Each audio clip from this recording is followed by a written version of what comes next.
Herkese merhaba arkadaşlar, kanalımıza hoş geldiniz. Barış Arduç'tan Qübsə Özay'a romantik doğum günü kutlaması. Ünlü oyuncu Barış Arduç, eşi Qübsə Özay'ın 41. doğum günü sosyal medya üzerinde romantik bir paylaşım yaparak kutladı. Çiftin bu özel anı takipçileri tarafından büyük ilgiyle karşılandı. Barış Arduç ve Qübsə Özay 2014-cü yılında Dilha adlı film setində tanışarak aşk yaşamaya başlamışdılar. 2020-ci yılında evlənərək bu özel ilişkilərini taçlandıran çift 2022-ci yılında isə büyük heyecanla bekledikləri kızları Jan Asya'nı kavuşmuşdu. Barış Arduç ve Qübsə Özay çifti kızları Jan Asya adını verdiler.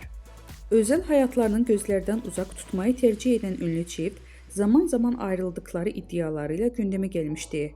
Ancak bu iddialara yanıt veren çift, bir tatilde Alaçatı'da birlikte objektiflere yansıdı. Denizde birlikte giren ikili kendilerini görüntüleyen gazetecilere el sallayarak samimi bir şekilde selam verdi.